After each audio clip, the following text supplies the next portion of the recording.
Welcome to Hope Talks, where we share inspiring stories of hope in Jesus Christ. Hope Talks is hosted by Pastor Margaret Michael and Grayson Willis. Join us for uplifting stories of triumph, faith, and the enduring power of Christ's love. Also, if you're in the listening area, tune into 1470 AM or 102.1 FM WBTX to listen to Hope Talks every Sunday at noon. Welcome to today's broadcast of Hope Talks. I'm Grayson Willis. I'm Pastor Margaret Michael. Thanks for tuning in, and today we're joined by Jenny Butcher. Jenny, how are you doing today? I'm doing good. Just a little tired, but good. And Jenny's a returning guest to Hope Talks, but I think it's probably been about a year or so, maybe a little bit longer since we've had you in. It was groundbreaking, and that was in July of last year. Wow, so almost a year. Wow, gosh. It's hard to believe. That's crazy. A lot has happened in that time. Yes, a lot.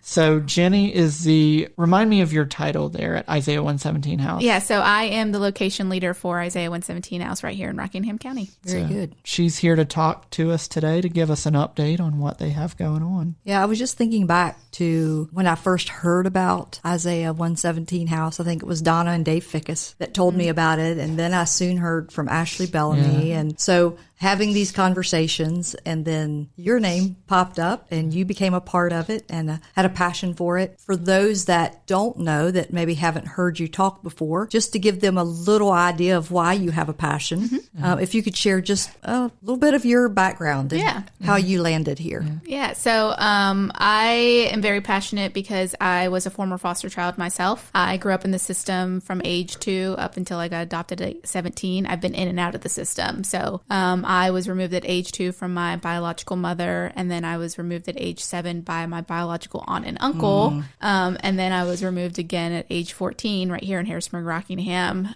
by my aunt and uncle as well. And so I remember my removal day like it was yesterday. It was 15 years ago, and it's a day that a child doesn't forget. As much as you think you don't remember it, when you start talking about it or when things trigger, it sticks with you no matter what. So learning about the Isaiah 117 House and learning that we are there to help during that transitional period of removal, I just knew I had to be a part of this, however that looked like. Right. And God put me as the leader for the house right here in Rockingham County. And so I have been doing it almost 2 years this August. Wow.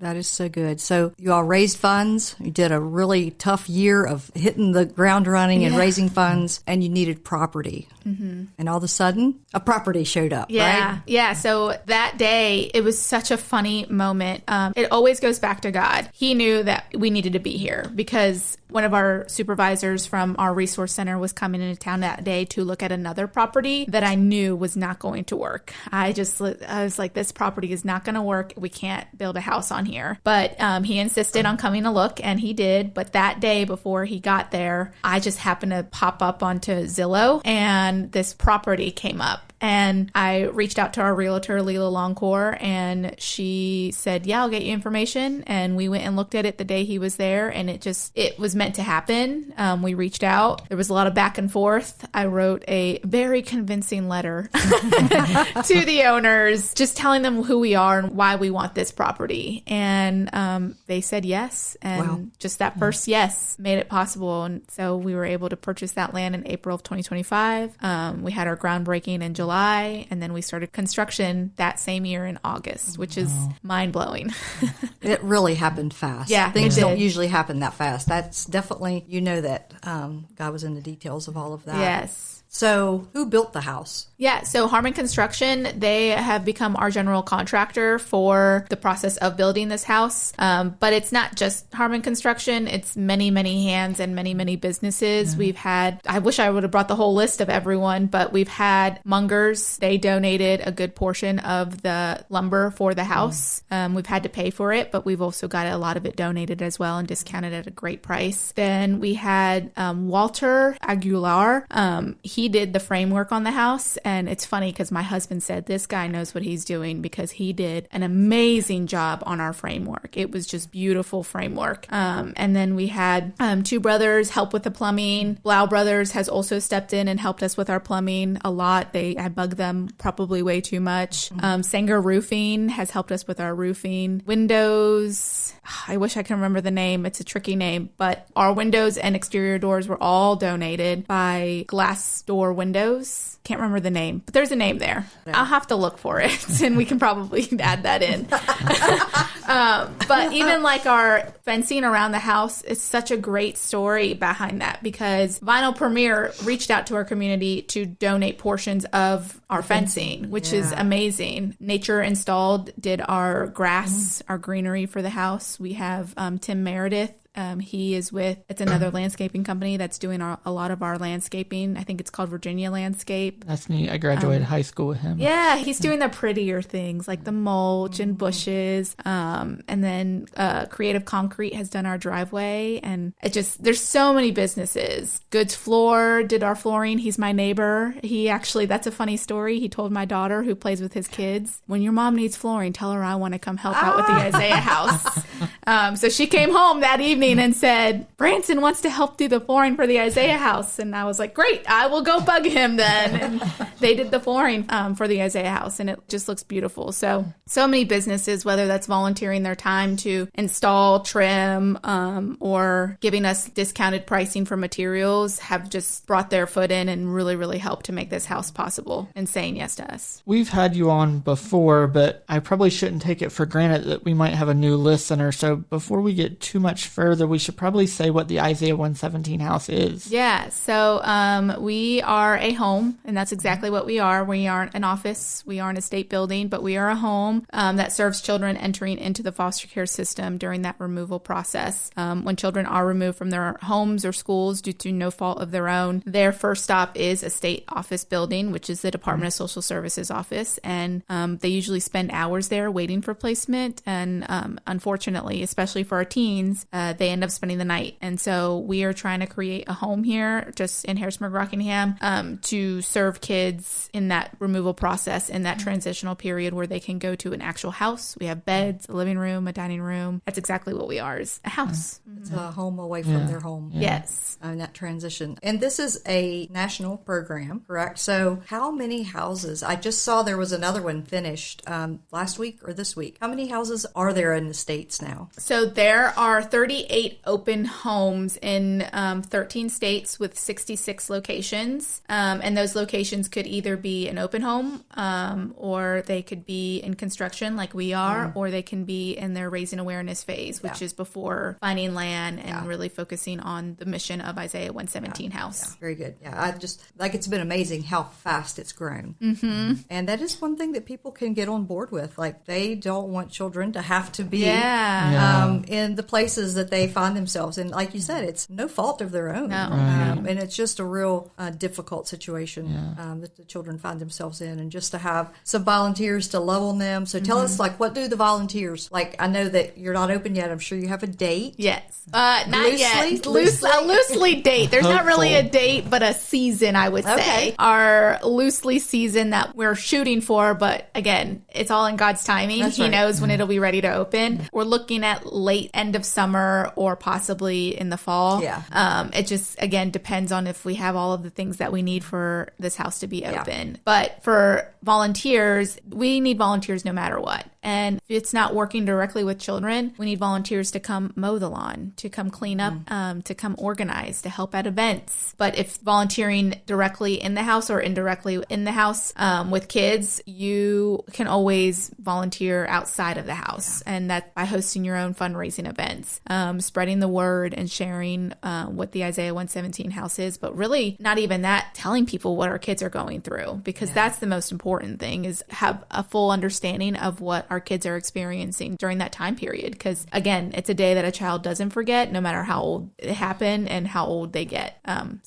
That's good. So once the house is done, how many, and maybe there's a rough estimate of like kids would you be able to house at one time, or like kind of tell us a little bit about the house? And Yeah. So in regards of how many kids can come to the house, it's a case by case. And when we say case by case, it could be one case and it could be a sibling set in that one case of 3 siblings, 7 siblings, 2 siblings.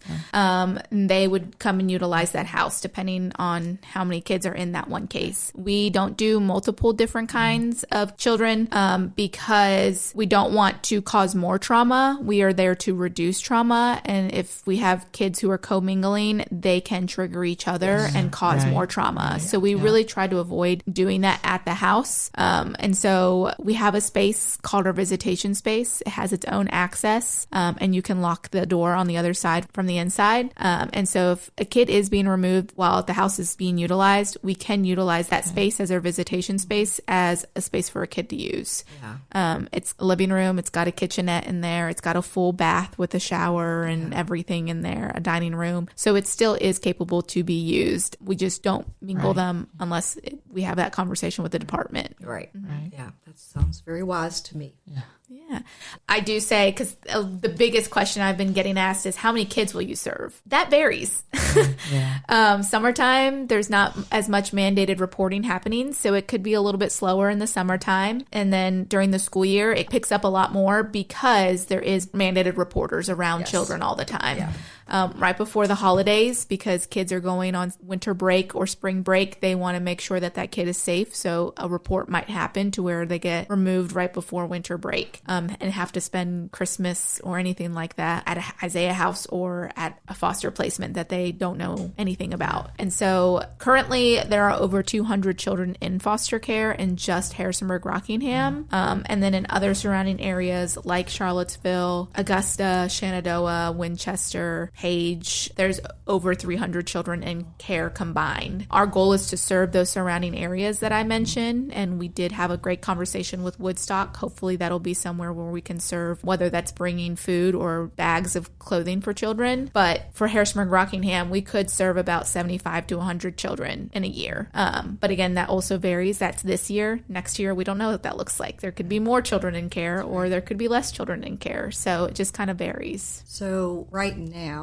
the house isn't open, but you all are still actively serving, right? We are in the process of trying to figure that out with the Department of Social Services. We have to have a contract with them. It's called an MOU. And so we've got that signed. And so now we're trying to figure out all the logistics of what that looks like with serving with them. Since the last time you all spoke to me, it's just been a one-woman show over here. And so we did finally hire our next 2 part-time positions, which is so exciting and so much weight lifted off of my shoulders. And they have been a great addition to our location. And I'm super excited. And so with them being a part of that, we're really looking at trying to have that conversation with the department about what it looks like currently for us serving in the office. And that could be just bringing a meal to the kiddo or bringing a bag of items.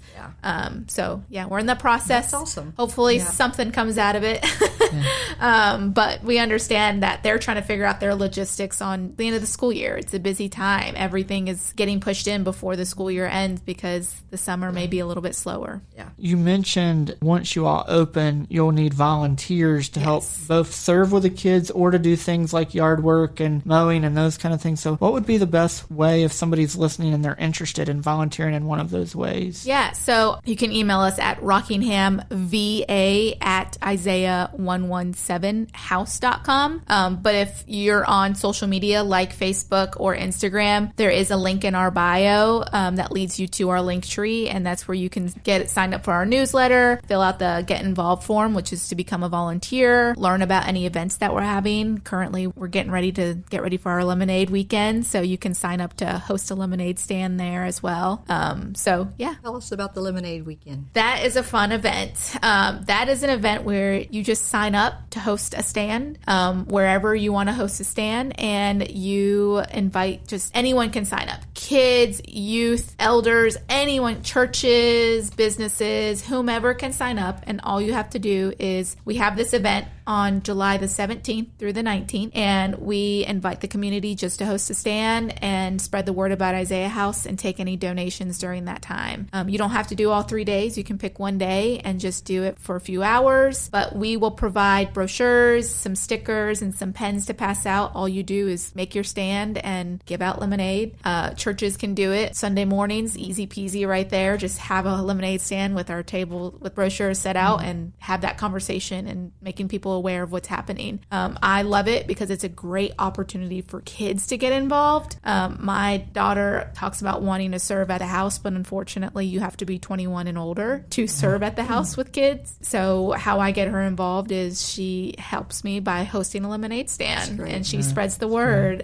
She is my advocate in the schools. She takes the brochures and passes them out to the teachers and shares all about it. So, but that's it. Like, it's very simple. The reason why we do it is every location every Isaiah 117 house location has their community hosts lemonade stands. And it's because in Clark County, when they first opened their house, there was a group of kids who really, really wanted to help somehow. And so they chose a weekend, Friday to Sunday, and hosted lemonade stands. And they raised over $7,000 just for that one house, just those kids, by hosting a lemonade stand. And ever since then, they've just kept that tradition on, that it always happens on that third weekend in July. And just to get involved, because anyone can do it. It's simple, it's easy, and you don't have to be a volunteer. You don't have to come serve at the house. If you've been looking a way to help and support, that's your simplest, easiest way to do it. That's really cool. How can people, if maybe they're not able to volunteer, or maybe they're not able to give, but how can they be praying for you and praying for Isaiah 117 House and the kids y'all be serving? So I think right now, I would say, obviously, praying for our kids. We're getting into the summer season. There's not going to be as much reporting happening. Our caseworkers are going to have that heart of, oh my goodness, I'm not going to see this kid until the school year. So praying for our kids and the families and our caseworkers. But we are so close to being done with having this house built, and we are going to be preparing this home with furniture and items, food, clothing, all sorts of stuff, on top of training volunteers, and then on top of raising our operational budget. Prayers for that, because it's going to be a very busy season before we open this house. And so just praying over our team and our volunteers who are helping us during that time period, because it's going to be busy. It will be a hectic season. Yes. So have you found people that are donating like furniture? Yeah. So the Denton Foundation has partnered with us of covering the cost for furniture. And then First Presbyterian Church has also gave us a portion of funding for furniture as well. Wow. That includes a playground, some sorts of that as well. So that church and that organization has both been fully in support and has helped us. So we don't have to worry about having anyone purchase furniture or anything like that. Yeah. But we are still looking to see if businesses may partner with us, whether that's getting items to us at a discounted price, or just donating items. I've spoken with a mattress company, and they said that when we're ready, they will donate mattresses to us. I'm pretty sure I know who that is. Yeah. That's great. So we're really excited about that as well. Great. Yeah, so the furniture has been nothing too much to worry about. And as regards of other things in the house, we have our bin buddies. Those are our individuals or churches or businesses or Bible study groups, whomever that want to commit to filling up a bin of specific items for specific age and gender. We're working on that program again this year. But we'll have other programs like our Pantry Pal. Those are individuals. Those are anyone who wants to essentially fill up a pantry full of snacks. And we ask specific snacks because kids are picky. Yes. And we want them to be able to eat something that they like. And so that could be like you getting a bunch of cookies or gummies. Oh, yeah. Just random things, kids will eat. We have a grocery list that we follow by just to ensure that we know that our kids are getting what they want. Yeah. Do you have a list anywhere like on the website, or is there an Amazon list, or is there anything like that if somebody's listening today and they go, well, I would love to purchase a few things? So once we get our certification of occupancy, we are hoping to start our Amazon wish list of items that we will need to stock the house, whether that's organization bins, towels, bed sheets, all the small things that you don't think you need will be on that. Okay. If you just stay connected with us, check out our link tree. We always share everything through our newsletter and through our social media pages. So once we have that wish list ready, we will post it on both of those. Okay. So, yeah. Yeah, that's good to know. Yeah. Because I think sometimes there's people listening that can't do huge amounts, but they can order something from Amazon, and it's like Christmas when it shows up for you, right? Yes. And it's just such a blessing. Yeah, It might not be much, but it's a lot when you're trying to get so many things together. It might not seem like much from the person that's getting it. It might be a real challenge for them, and they want to do that. Yeah. But it'll be like Christmas on the other end of that. I know. I experienced that. Design Electric and Graves Electric both work together on donating our light fixtures, and it came in through the mail, and it was delivered at the house, and it was the first ever delivery at the house, which was really exciting. And I got so excited. It was Christmas that day that I went in, and I checked everything out and looked at it, and I was like, they're so beautiful. And so, like you said, it's like Christmas when you get stuff delivered, and especially when you're not the one paying for it. That's right. But it means that someone's thinking of you and thinking of the organization and how this home is a need, essentially. Yeah. Yeah, that's good. So somebody's listening and they want to get involved, but maybe they don't use email or internet. Like, do y'all have a phone number where people can reach out if they want to give or donate or get involved in any of these things? Yeah, so you can find that information on Isaiah117house.com, and you can look up the specific location, and if you want to do Rockingham County, you can just click Virginia, and it has our phone number on there, an email on there, and also it leads you to our link tree as well that shows you all that information. Okay, very good. Jenny, in this whole process, you and the caseworkers deal with tough situations like you've mentioned before, but in all these tough situations, what is bringing you, and maybe you've already shared this, but we call this program Hope Talks, so what is bringing you hope or the most hope out of this entire process of opening the Isaiah 117 house? So that's the biggest word. Every time I speak anywhere and share about the Isaiah house, the word I always say is hope. And it's just because it's always been something that I grew up with in care of, like, there's hope in the future for me, whether that's having a family of my own, having a great job, whatever it looks like, there's always going to be hope out there. And so for me, it's every time a child comes in there, they're going to see a glimpse of hope for themselves, not for us, but for themselves. They see a future of hope for them. They see that they're not just a number. They're not just a kid. They're not just a foster child. They are so much more than that. And so that's my biggest thing is I get to see them come in through those doors, and I'm not going to ever push my experience or my story on a child. But if something were to come up, I can say, I know what that's like, but here's what you can do. So my hope is that a kid comes in there and they just see so much more than that one moment that they're experiencing.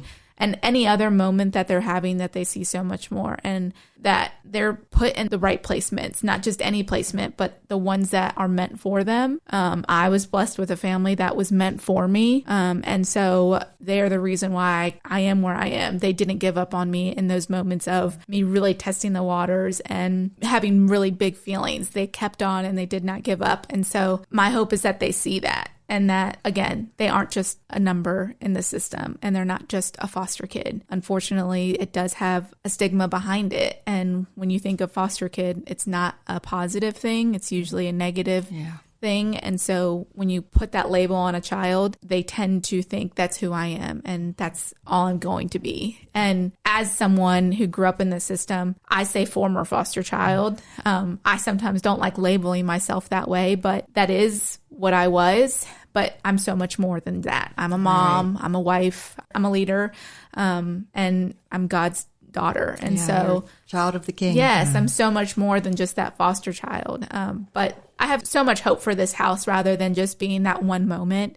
My goal is that we have teens who grow out of the system and need support and don't know how to balance a check or how to properly apply for a job or write a cover letter or cook a proper meal or anything like that. And so I would love to find resources in our community that can provide those kind of classes, whether that's utilizing the house to use those classes for teens and setting them up for a better future, and just letting them know that there's so much more than that, that we are here to help them. And it's not that we're trying to keep an eye on them, but we want them to be set up for a successful future because, man, I had to learn all of that on my own. As soon as I turned 18, I had to learn how to do all of that. And it was hard. And again, I was blessed with a great family and an amazing husband who walked through me through all of that. But it's hard if you don't have that. And so my hope is to provide that as well for our kiddos. I can remember I was probably around 2021, and I just remember I was a little bit of a rebel and didn't have family support due to my own decisions. And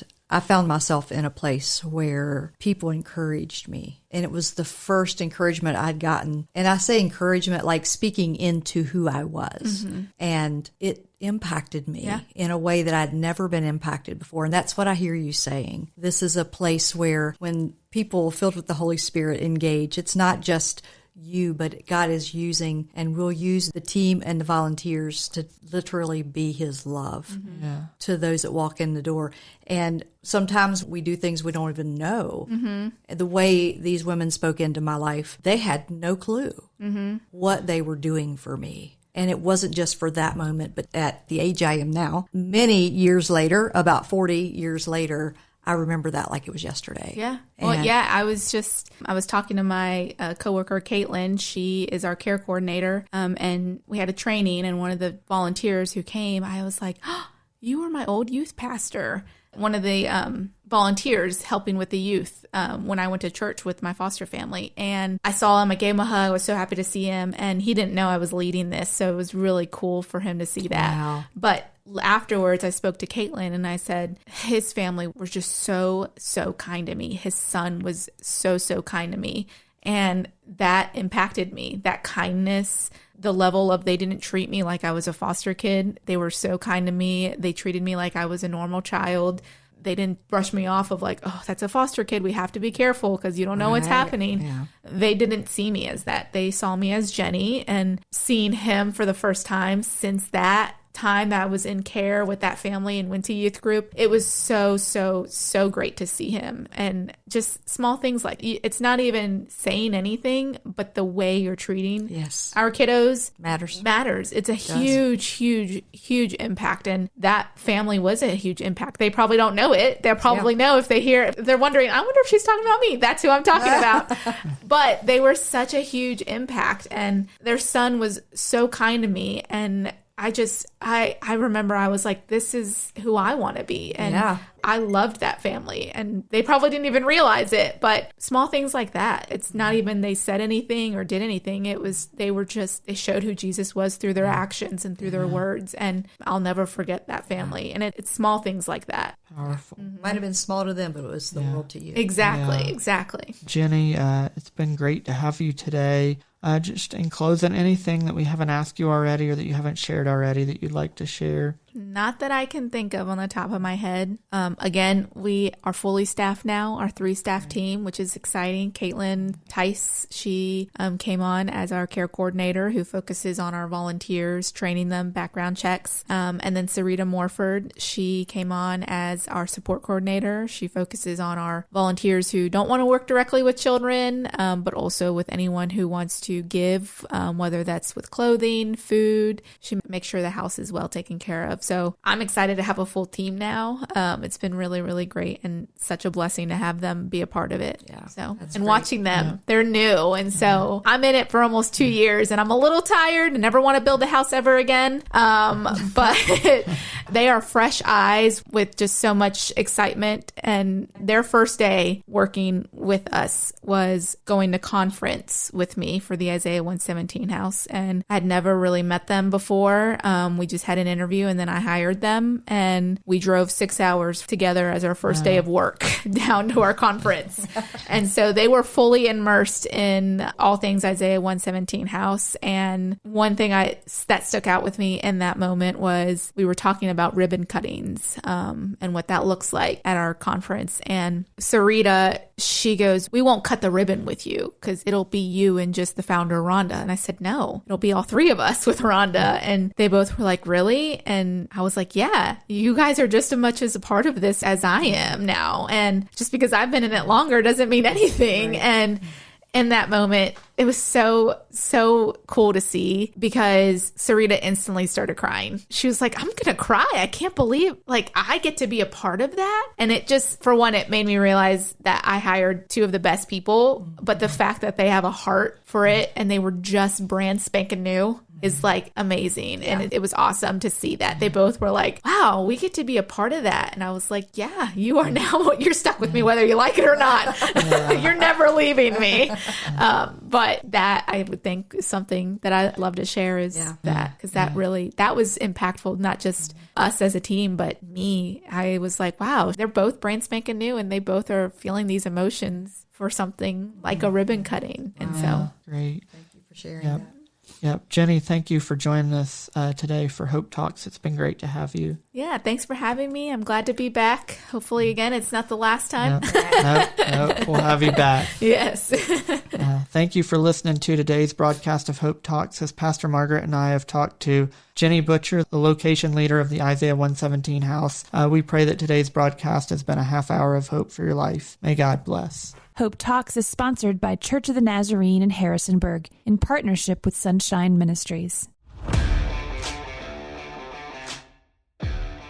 If you enjoyed today's episode, make sure to subscribe, rate, and leave a review on Spotify or Apple Podcast. Your feedback helps us spread hope to even more listeners. Stay tuned for more uplifting stories in the next episode. Until then, keep the faith, share the love, and find joy in the hope that Jesus Christ brings.